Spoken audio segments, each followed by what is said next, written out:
Well, we are here live with Michael Tracey, which is a columnist for Vice, and we are going to talk about the current state of politics. And I want to start talking about his latest article about the relationship between Hillary Clinton and the neoconservative. I think that of this topic there has been some talk for relatively a long time. Um, I was searching. I found an article in the New York Times last year, and I have tried to search it, but I can't find it. And the article was literally Clinton neoconservatism, that was speaking about the ties, especially with Kagan. But what can you tell us about the most recent converts to Clintonism in the neoconservative camp? Well, you're right that there's been speculation for that if Hillary herself was not a neoconservative, she at least had affinity for people in the neoconservative orbit and could strike up a pretty feasible alliance with them. Um, this has probably been true of her going back to her days in the Senate. From in the early 2000s, when she forged alliances with people like Joe Lieberman and other Republicans who are accustomed to advocating a very aggressive foreign policy stratagem. So this has been something that she's been accused of or exhibited for a long time, and it was a focal point of the 2008 against Barack Obama, when he one of his principal criticisms of her was that she was too eager to exercise military power abroad. So that's been her disposition for the latest development is that she's made explicit entries to neoconservatives. The most prominent probably being Robert Kagan, who is probably one of the foremost agitators for the Iraq invasion after 9/11 and in the lead up to March of 2003 when the invasion commenced. I actually had cause this week to go back and look at an article he penned in the Weekly Standard with Bill Kristol in January or February of 2002, in which he kind of laid the groundwork for the case that would ultimately be made by the George W. Bush administration for why it was imperative to invade Iraq. He was a central actor in kind of bringing about the Iraq War. And he is now staunchly in favor, staunchly in the Clinton campaign. Now he's not a campaign employee, but he's in the campaign mix to the extent that he's headlining fundraisers for Hillary and sort of acting as an emissary on her behalf to the Republican foreign policy. I don't want to use the word community because it's kind of a cliche, but the Republican foreign policy community. So he's an avowed supporter of hers. She's also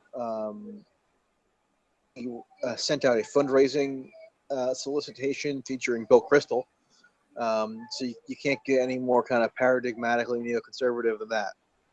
And she's also, and then to top things off, she put out a TV ad earlier this month featuring some of the most notorious neoconservative ideologues of the Bush era, namely Max Boot and others, all in what seems to be an attempt on her part to court people of a neoconservative disposition. And in the article that you referenced, I highlight an irony in that there is very little support in the actual electorate for the neoconservative program. So it's not as if there's some kind of obvious electoral advantage to reaching out to these people. So my position is that it's reflective of her genuine beliefs that she's attempting to bring people like Kagan and Boot and others into the fold, and it'll be indicative of how she governs as president, were she to be elected, which is a pretty ominous thought for those of us who feel as though the neoconservative foreign policy agenda has a fairly catastrophic record, and given the situation on the world stage right now, were it to be applied to, say, Syria or Ukraine or other places, could really catalyze a major disaster. So that's a brief summation of, I guess, the state of affairs. Well, yes, I think the New York Times has covered this to some length, and I mean, it's funny that some people believe in Clinton, that is a fan of Saul Alinsky and a radical leftist, and even Steve Forbes called her a socialist, but actually her foreign policy is very right wing. I mean, because there is clearly a line of liberal interventionists, but I think that more closely we could see that even some liberal interventionists have problems with Saudi Arabia, for example. I think that a lot of liberals who favor humanitarian interventions are quite confusing about Hillary's position of backing Saudi Arabia, because I mean it's not something humanitarian. It's a war that is costing the lives of a lot of children. So it's quite the contrary. And I think Jim Love had pointed out a very interesting. I think you cited in your article on the American Conservative about the Clintonism in foreign policy maybe represents a convergence between liberal interventionism and neoconservatism, and I will even dare to say that is in some points even more neoconservative than liberal interventionists. What I see and I feel is that there are some aspects in which Hillary will not sound like your average neocon, and that's probably the Iran deal. But besides that, I think um, there is not necessarily that much difference. I agree with what you have said recently. I don't think that there is a vast neoconservative vote. I think that the neocons have won by different reasons. I think a lot of times the neocons have been challenged by weak candidates that never made a really interesting case in red states where they usually are to win the primaries.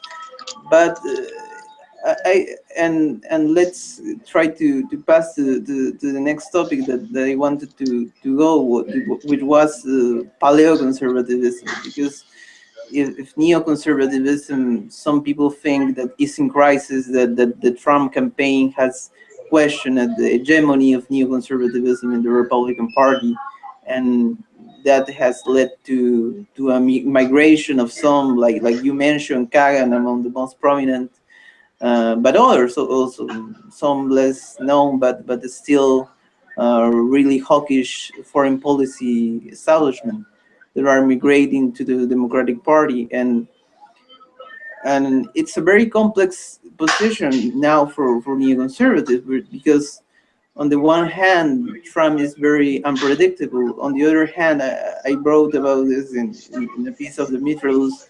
I think that there are some consistency in his foreign policy. For example, he has been, despite of his initial rhetoric, he has been reluctantly a supporter of Israel, and I think that is relatively a constant that a lot of neoconservatives could value.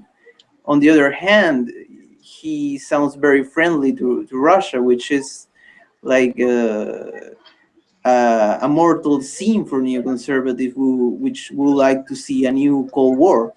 What do you think about the state of neoconservatism in this election? Well, during the Republican primary, Trump was speaking at a town hall event, and I want to say Wisconsin. I could be wrong, but I think it was probably in March or April. And he was asked about his position toward Israel, Palestine. And of course, he's always sort of garbled in his comments and inconsistent in a lot of ways. But he said that something along the lines of that he wanted to be a neutral arbiter so he could broker a long-awaited deal. Because his central, guiding ideology is that he's this premier deal maker, and if you just insert his deal-making prowess into Judea and Samaria, something amazing and excellent will happen, and he'll be able to finally, resolve the conflict. And subsequently, he's clarified time and time again that he it was a rather conventional pro-Israel politician by United States standards. But even so, the fact that he would have dared to utter that sentence back in whenever it was, March, I think foreclosed any possibility that a fair percentage of the neoconservative cohort would ever support him, because it suggested to them that his the unshakability of his pro-Israel posture is in question, and that's just unacceptable to most neoconservatives. And layered on top of that is the Russia aspect, which you mentioned, and the enmity toward Russia has been focal point of the neoconservative program for decades, and part of their project after the Cold War ended in the early 90s was to position themselves against a new enemy to take the place of the Soviet Union, which had collapsed. But even then, they kind of, they set their sights on radical Islam and Middle East Arab autocracies and so forth. But even then, they always had, kept one eye on the Russian quote-unquote menace. And since I guess 2013, when the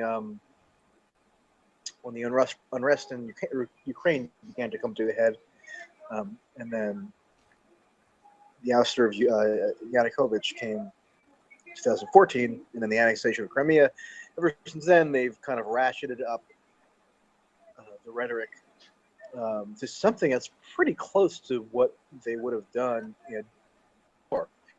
And things have really escalated now because you have the Hillary campaign really catering to their most kind of fundamental desires to cast Russia as this kind of omniscient enemy who are meddling in the United States electoral process. I mean, the terminology they've been using lately is really astounding. The Hillary campaign manager, this guy's name is Mook, M-O-O-K, Yes. went on national TV this past weekend and literally said that Trump is a puppet of the Kremlin. I mean, you don't get any more retrograde than that.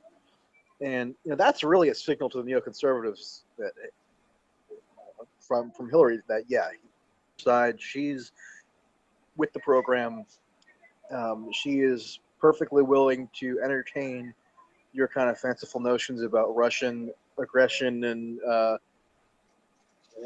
subversion, always kind of lingering in the background. And she will, even indulge in some of the most extreme rhetorical flourishes that we haven't heard in decades. So uh, I think the relationship between the neoconservatives and Hillary will always have some unease to it. Um, they will have to jettison some of their domestic agenda, but they don't prioritize their domestic agenda anyway. So I think most of them will be able to reconcile themselves to that uh, reality. Um, you know, their domestic program was fashioned in the 70s and 80s to align with with movement conservatism, so they could insinuate themselves into the Republican Party coalition. It wasn't because they had, for the most part, maybe some did, but in large part, they didn't harbor sincere, strong beliefs about tax policy or um, what kind of economic agenda the president should be pursuing. Their principal concern was always foreign matters. Um, so, assuming they're able to tolerate some deviance, um, probably toward a more socially liberal and program, and something that strengthens the administrative state on Hillary's part, I think they'll be able to pretty reasonably comfortably uh, resign themselves to Hillary. And bear in mind that resigning themselves to George W. Bush wasn't always necessarily an easy thing either. I mean, they don't. Um, some people like Crystal will put forward a kind of comprehensive George W. Bush oriented social conservatism. But a lot of people in that cohort are not diehard evangelical Christians. Obviously, many are Jewish, as we know, and mostly secular Jews. Although there are exceptions. So, forging a partnership with an avowedly evangelical politician like George W. Bush itself also kind of pose some difficulties.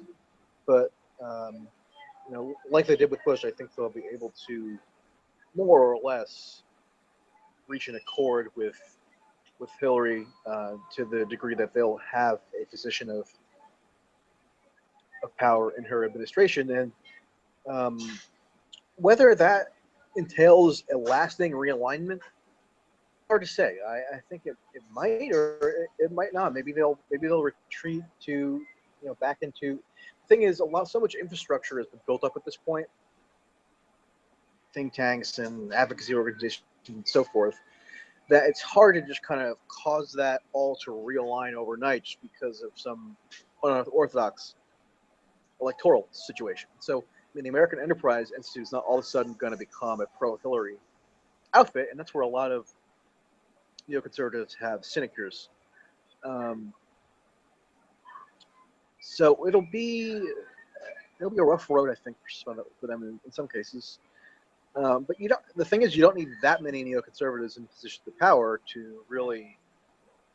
for it really to have a major impact, as we saw with Kagan and Crystal. And Kagan has the added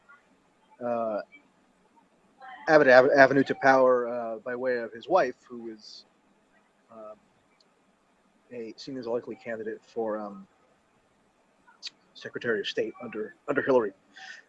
So, as for the paleoconservatives, I think that's kind of becoming an obsolete category now. I think what have been traditionally conceived of as paleoconservatism, at least as embodied in Buchananite terms, has sort of frayed, and the right has become a little more. Right has become unwieldy enough that I'm not sure how relevant that category is anymore. and so that itself is something that's interesting to ponder.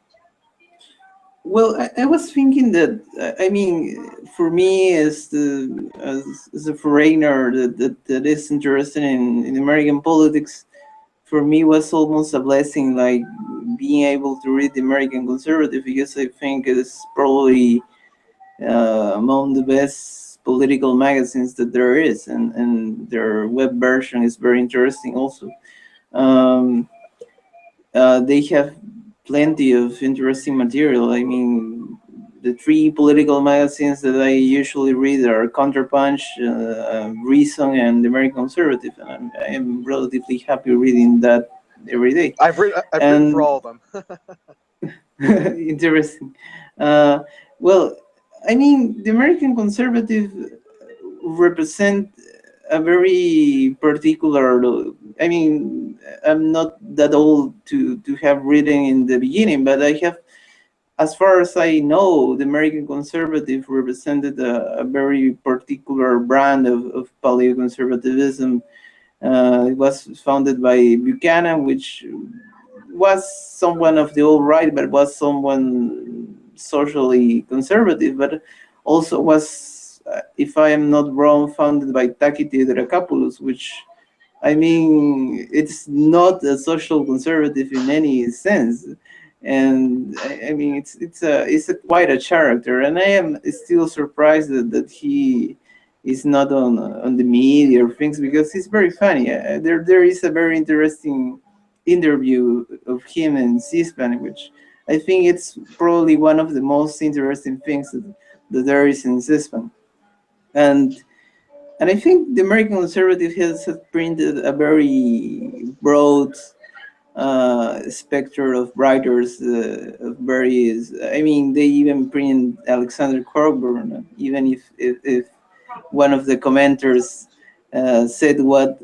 does this Stalinoid is doing here?" And I think represented an intellectual tradition in American conservatism, in a time where conservatism was associated with Fox News and talk show radio, and a lot of things that there were not deeply thoughtful. Uh, the American conservative was central to that part. But I think that, on the other hand, a part of what were broadly understood as paleoconservative, like San Francis and others, which were more tribalist or even racialist, were much that have some influence in try to to reclaim a conservative foreign policy of restraint of a peaceful foreign policy, a foreign policy that truly understands the dangers of an empire. Instead of that, Francis and others, which were part of the paleoconservative movement at a certain point, I guess, were more focused on race. And these issues, I think, lead us to our next topic, that is the alt-right. Because a lot of people is talking now about the alt-right and what it is, and and it's very complex. I don't know really if there is if the alt-right is a movement beyond the internet. I don't know what are your thoughts about this. Yeah, just to touch on your point about the editorial ethos of the American conservative, and then I'll pivot back to the alt right. Um, I think Pat Buchanan rose to national prominence in the early '90s, running on a really hardline conservative platform in a lot of ways. His famous address at the 1992 Republican convention was about the moral degradation of America and what needed to be done to reclaim the nation and restore it to its proper Christian foundations. But while Buchanan does have a column that appears on the website, I think the sensibility of the editorial team is markedly different from Buchanan, in that you won't find a lot of zealously driven social conservatism for the most part at the American Conservative. They do have Rod Dreher, who is a blogger who does exhibit those tendencies. But aside from him, you don't see a whole lot of sharp-edged, socially conservative kind of Christianity-inflected rhetoric coming from American Conservative. What does unify it is the foreign policy aspect. So there's probably a divergence of opinion as to conservatism among contributors and regular columnists and bloggers and so forth and editors, but where virtually everybody would agree that it's a contributor to the website or the magazine is on for the foreign policy of the country having gone disastrously awry, in large part due to the previous Republican administration and then carried forward into the current administration. So that's really more the unifying outlook, more so than what Buchanan represented during his heyday. Although even during his heyday, Buchanan did question prevailing foreign policy orthodoxies. It's just that he kind of coupled that with this really, again, sharp-edged social conservatism that is not quite as not nearly as emphasized today in the magazine that it might have been under Buchanan's direct kind of stewardship. So that said, on to the alt-right. It's an interesting topic. It's not something that I've written extensively about. Obviously, I've observed it. I've sense of it. And being on social media, it's almost impossible to avoid it because people who are loosely associated with the quote-unquote movement, obviously go out of their way to make themselves known and employ provocative tactics to troll people, and they've trolled me certainly, and some of them will look on me with favor, let's say. As to whether it's an organized movement, I think it's I wouldn't call it that. I think if a movement is, if the defining feature of a movement is nihilism, and I think that's probably true of the alt-right, then it can't quite be labeled a movement because there's nothing to move, so to say. If you're defining, if your central outlook is just this kind of mayhem causing nihilistic absurdism, then I don't see how you can really organize around that. I think it's really it's peculiar to a certain type of heavily male internet culture, and as someone who had been in internet culture as a teen, spent a lot of time on various forums. I kind of intuitively recognize a lot of the traits that some of them exhibit,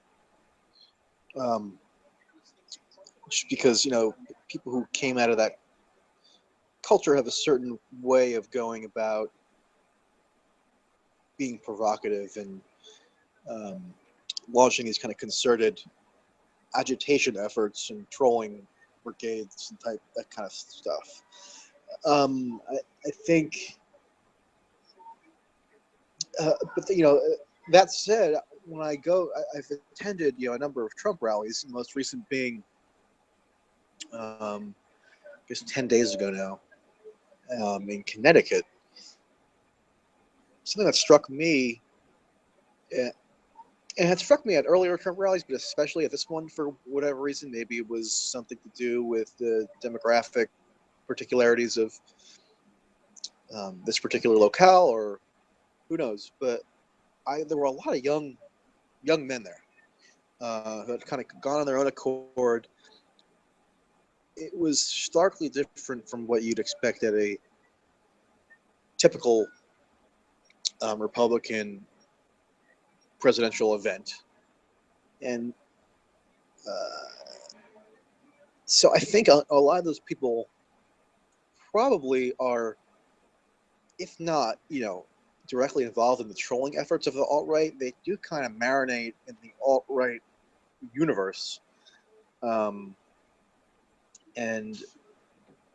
take it upon themselves to show up to rallies. So that suggests to me that there is a component of the alt-right that goes beyond merely, sitting behind a computer and, sending mean tweets. But it's really it's kind of a fluid situation, and I think something that is likely to happen is that the movement, quote unquote, could congeal into a more organized force, especially in light of the speech that Hillary is reportedly going to be giving tomorrow, in which she's supposedly going to be attacking the alt-right by name, which is just ridiculous to contemplate to me. But that's exactly the type of thing which would give them congeal into a more recognizably organized political force. Now, because it kind of germinated on the internet, I don't think it's going to ever be directly analogous to earlier political forces. So the least charitable analog would be something like the Ku Klux Klan, or I think maybe even the John Birch Society, something like that. I don't think you're not ever going to.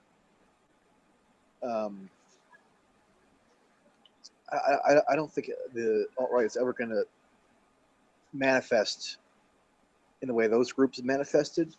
But I do think there could very feasibly be some kind of physical component that kind of operates in tandem with the online component. But it's such an unwieldy kind of multifarious phenomenon that it's really hard to nail it down to any degree. I mean, some of the people are obviously ideological racists, and others are just kind of provocateurs who are kind of promulgate racist iconography.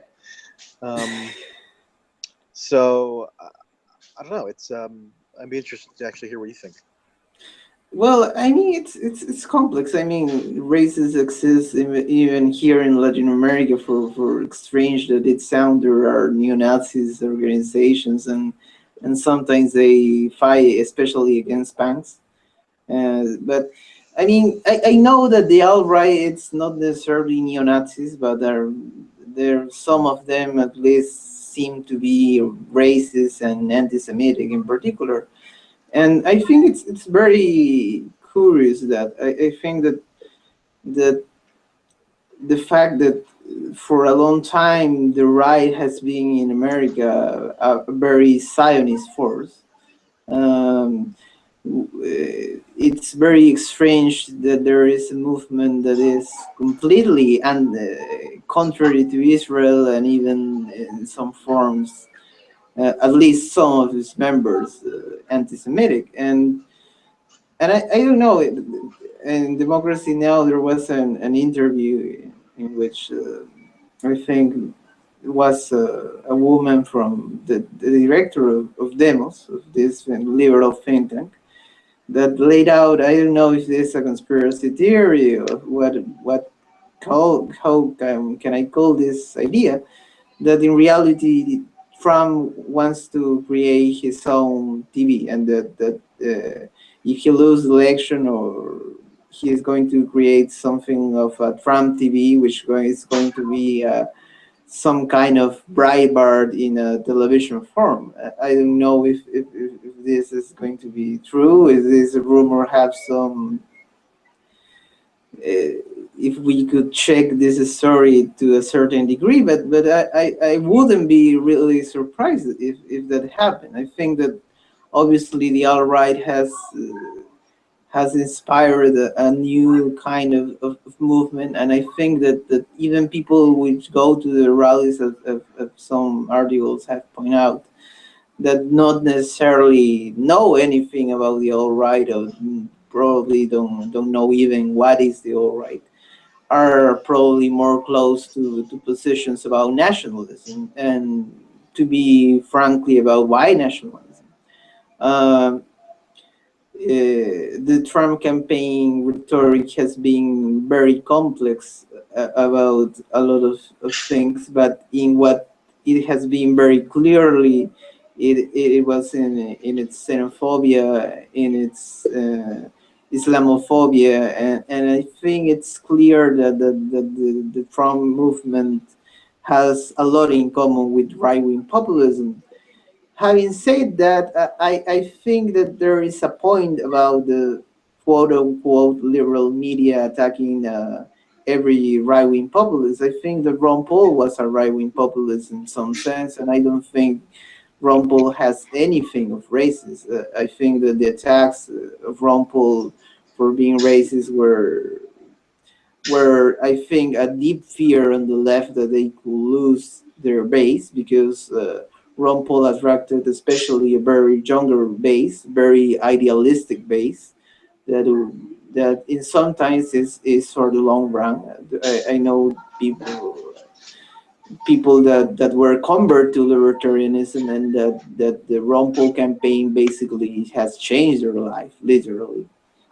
Others were fellow travelers, they're back in Bernie, or something like that.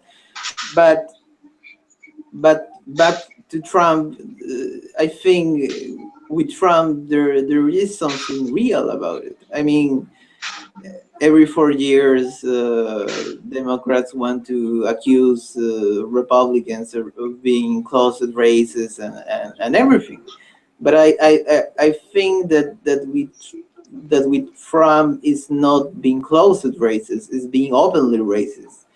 And I think that Jack Hunter has a very interesting take on these issues. The editor of Rare, that the right has a fear of talking of racism, and that it should talk about racism because it's real. It's not something of a liberal myth. It exists within the the Republican Party and the American right, some racist instincts that have lived and survived in different forms. I think Trumpism makes him probably more, how to say it, more evident, but there have been always there. I don't know what is your take on that. Yeah, I think whatever racist elements are powering Trumpism existed well before Trump. I mean, even in 2012, some of the most fervent backers of Mitt Romney were people who thought that Barack Obama was a stealth jihadist, literally someone who was a radical Islamic terrorist who had infiltrated the White House to systematically undermine the American government. I mean, that was a point of view that was widely held in the Republican base, even just 4 years ago and 8 years ago. And that's certainly a racially tinged notion. It's also obviously flagrantly wrong. That was the animating kind of impetus for a lot of the Romney campaign, and people forget. So now it's been made more plain because this guy Bannon, who is the proprietor of Breitbart, has a senior role with Trump in the Trump campaign. But 4 years ago, the Romney campaign. I'm actually going to write something on this because people haven't acknowledged it sufficiently, I don't think. But 4 years ago, the Romney campaign partnered explicitly with Breitbart. And 4 years ago, Breitbart was just as uh, just as incendiary and just as tolerant of racist commentary as it is now. I mean, maybe now it's kind of under the umbrella of this alt-right thing, which didn't quite exist in the same way 4 years ago, but it was the same sentiment, really. And I think, the kind of the fallacy is portraying Trump stuff as new. I think it's not new so much as it's more crudely and openly transmitted now. And without without giving Trump any kind of credit, I do think there is some value in being a little more honest about what you're representing. Whereas because Romney harnessed the same forces, but he would use kind of the language of a venture capitalist and a guy who was at home in the business community, quote unquote. So he didn't indulge in the same rhetorical excesses as Trump, but he had a very similar program, really, very similar, and harness similar forces.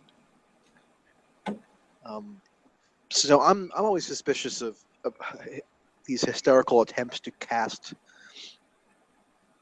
the forces swirling around Trump as somehow kind of startlingly new. When if you attended just a Romney rally 4 years ago, as I did, people harbored the most insane conspiracy theories you could imagine about Obama, and would shout them and hold signs and so forth. And actually, you can go back and look at something I wrote for the American Conservative about just that 4 years ago. Well, yeah, go ahead. Well, what I want to ask you is about this. I think there are some polls that actually Jill Stein and Gary Johnson are polling better. Are you there? Well, I think we.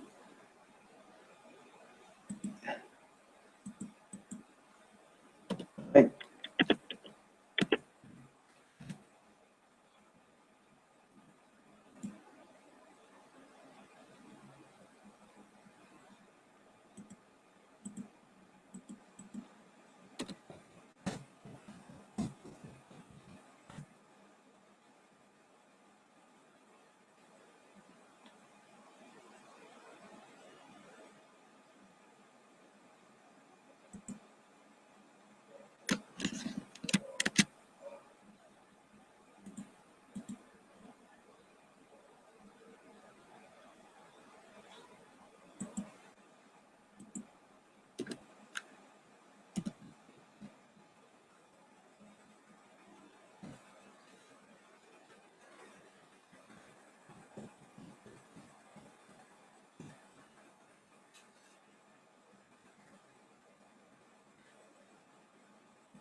Hello. Hello. Well, Can you hear me? Yes, I mean, Okay. yes. What I wanted to ask you was that the poll some days ago, there have been some polls with Gary Johnson and Jill Stein polling better than Trump among both the black voters and young voters, and that is very interesting because for a long time there have been this argument that uh, uh, third party voters are mostly white. And to be fair, if someone watched C-SPAN and the conventions, it's relatively true, at least at some level. But on the other hand, when you have a candidate like Trump, like which do everything it could to alienate minorities, you find that even I think Jill Stein has tried to make some inroads in the black community. I mean, I know that his running mate is African American, a human rights activist, and so on, and has a prominent black intellectual like Cornel West backing her. So yeah, I know she has some credibility in the black community, which has really surprised me is that Gary Johnson is also polling better than Donald Trump, because libertarians have never done a good job in reaching to minorities. It's true that if someone sees some footage from Rumble rallies, there are some young African Americans, like there are some young Hispanics, there are some young Asian Americans. Usually the Ron Paul crowds were relatively diverse. But I don't know what you think about this, the third parties in this election. Yeah, I think if you broke it down by age, there would probably be, I think, younger black voters would probably be more receptive to third parties than older black voters. So there's as much of an age divide, or there's a comparable age divide just as much as there is a racial divide. So that was pretty evident in the Democratic primaries, where younger black voters supported Bernie Sanders at a far higher rate than older black voters, and it was actually similar for white voters as well, but not quite to the same degree. So I think age is a factor, and as to Trump polling worse than the third party candidates, I don't know. I'm sort of skeptical if that'll hold true as the election approaches. I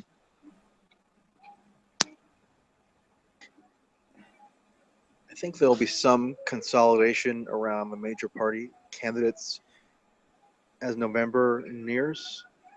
That's sort of been the historical pattern where third parties kind of misleadingly, if they have more support in the electorate than they ultimately end up having. Well, And I just think, because when it's going to be beaten into people's heads that you have a choice of one or the other, Hillary or Trump, and I think that's going to have an effect. So I think those numbers will creep up over the next couple months. That's not to say that Trump is going to get any huge amount of support from these groups, but it's going to be more than it seems, I think, at this juncture. I guess that what you're saying makes sense, I think. But what I used to cover the U.S. election in midterms for a Peruvian outlet, and generally back then I was more close to the statistics and to follow the polls and things like that. And if I am not wrong, in some parts of New York, the Green Party actually, even back with Romney, did the Green Party in some parts, I think, beat Romney, which was kind of funny because I think that Romney could have been relatively a business-friendly candidate for a lot of people on Wall Street, and I think even parts of Manhattan, he did pretty poorly. But what's your take on Jill Stein? I mean, it's interesting to know because probably I will should tell how I knew about you. I mean, I watched you when you appear in the show Politics for People who Hate Politics with Lucy, and you were the quote unquote lefties in yes talking lefties in the in the discussion, and I wonder what do you think about Jill Stein? Yeah, well, the Green Party itself is sort of I guess the term I've seen used is a Potemkin party, meaning there's no real structure there. So I'm a little I'm sort of hesitant to embrace the Green Party program in that they emphasize like things like natural health and kind of alternative medicine, and I mean, to be fair, I didn't really see much of their convention earlier this month, so I don't know if that's still something that features prominently in their kind of organizational philosophy, but I would be shocked if it didn't. So I'm a little leery to associate myself with that. I mean, to Jill Stein personally, I think a lot of what she says makes perfect sense. I mean, she's a rational person. She's learned. She has a really coherent critique of the duopoly, as she, I believe, puts it. A prior Green Party nominee, Ralph Nader, I have the utmost respect for, and I've actually, the first thing I wrote for the American Conservative, like 5 years ago now, was a piece where I interviewed Nader and Ron Paul about one another, and it was really interesting to see where they kind of aligned on various issues, and what that I tried to extrapolate what that might portend about potential trans-ideological alliances that are sort of counterintuitive. Yes. And then Nader actually went on to write a book on that. Yes, I mean, I am a huge fan of Nader. I mean, I guess my own personal peripheral is I came from the left to libertarianism, and I end up more to the left than I was before, and I guess I'm some sort of left libertarian of some sort. But I still use the term socialist to describe myself in some way. But I mean, it's interesting because I think that what you said, it's something that hadn't been said, is that Jill Stein is doing a good campaign, and I think she, for most of the vaccine hysteria that has been promoted in some liberal outlets, and the Clintonites that have been tried to make sound like a crazy lady, I think she's a pretty rational candidate. And I actually think that she has done some interesting things. I mean, she has, in the last election, the courage to try to enter to the debates, doing a site, put it in an article on the national interest, I think, was that I put it that she did an in-depth move there, and she did also a very interesting move to go to the convention, despite that there were some hecklers, some Clintonites that were very unpleasant to her. But she was speaking. I think she was invited actually to speak to the media there, and she went, and yes, it was the convention for other party, but she was invited. I mean, why a candidate shouldn't take that chance to be in TV, especially given that her campaign had a lack of coverage. So I think she has been very smart in handle some things in a better way that I think other times Greens have done, because sometimes it's missed that actually in 2004 and 2008 actually the Greens didn't nominate Nader. Nader ran as an independent because the liberal wing of the Green Party decide to do a safe states strategy and only campaign in safe states and so on. And Yeah, I think Jill Stein's support will probably tick up from what it was at 4 years ago, just because there's sort of an energized and maybe radicalized is the wrong word, but there's a newly kind of invigorated leftward plank of the Democratic coalition. That kind of that coalesce around Sanders.